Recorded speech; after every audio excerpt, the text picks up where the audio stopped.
Cody Pennington, you delightful bastard. You have no conception of how much your video has completely made my day and week. That was very amusing for me to watch, and I'm very appreciative that you made it for me. You might be asking yourself, Aric, why are you dressed like a hermit? Well, I have an answer for that. It's because I got sick today. I'm supposed to be at work right now, but instead I'm home trying not to throw up. So I may at some point very amusingly run from the camera during this recording. I'm sick of it. Being sick is one of those things that makes me feel hyper guilty. Most of the time when I'm sick, I'm not really moving or doing anything, and as a result, I feel perfectly fine, but as soon as I try to get up and do anything, I want to barf my brains out.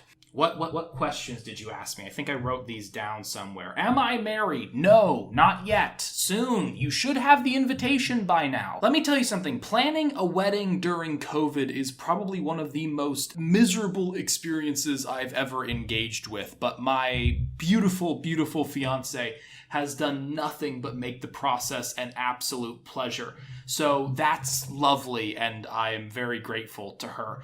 What camera do I have? It's like a Rebel SEO1 or something like that. I don't know. It films me. It looks good when it films me. I don't know specs. I'm not techie. I'm not a nerd.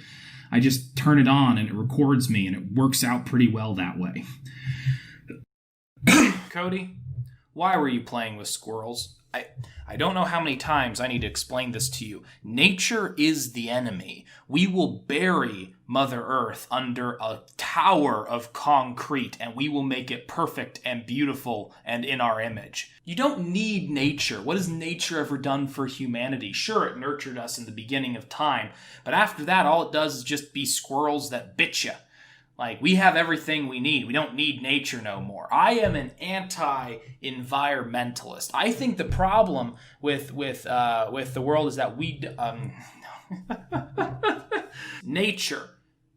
Don't screw with it. We're just gonna build beautiful skyscrapers wherever nature used to be, and then you don't have to worry about squirrels anymore. I have been playing D&D. The last time that I played D&D, I played a character named Jack, who was an elf and used to be a pirate. And mostly the moral dilemma that defined that entire character's existence was whether or not he should rejoin the pirates after swearing an oath to not be a criminal anymore. Which my DM did a very good job giving me lots of good reasons to go back to a life of crime that I had to resist. During my D&D phase, I spent some time getting really into hyper-simplified role-playing systems.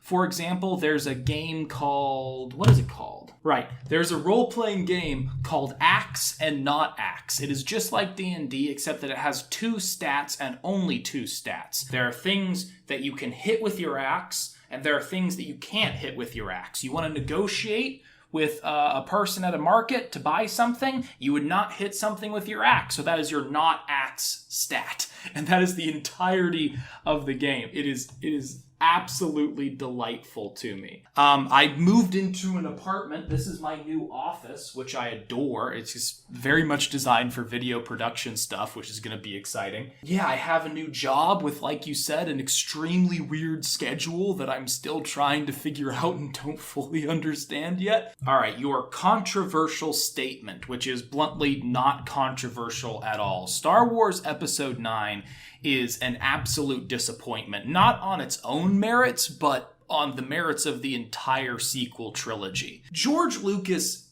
has many flaws as an entertainer. He's not a very good director of the camera or actors. He's more of a tech nerd, being obsessed with the technicalities of filmmaking. But the one thing that he cannot be faulted for is that he is one of the most flawless storytellers of all time. He has a tendency and a capacity to build a narrative in a way that no one else expects, and yet is following perfectly in the tradition of mythological storytelling. He is a student of George Campbell, specifically this book, The Hero with a Thousand Faces, which I'm actually writing a lot about right now and may produce something interesting. I'm going to put the book back real quick.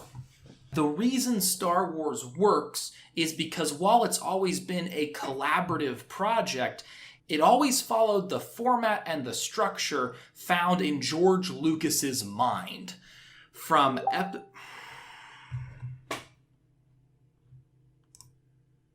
when he first made episode 4, the entire structure was laid out. Now, changes were made, but the story, the plot beats that were relevant to him were planned out from the beginning. And the most offensive and horrible thing that Disney did to one of the greatest stories of all time was have a different director be in charge of each movie. Most of the sequel trilogy is dedicated to the different directors bickering with each other about who has a bigger... Star Wars, if they should bar wars, please let these Star Wars stay. Aric back again with the nighttime cup of cider, and I'm here to mention that if you watch this video on Facebook, it is now also on the Aric and Cody YouTube channel, as is Cody's original video. And it is time for me to ask Cody a question. Cody, I have a question for you. Is Uncle Iroh a metaphor for God? This is my question, and if you answer it wrong, I will find you and I will beat you.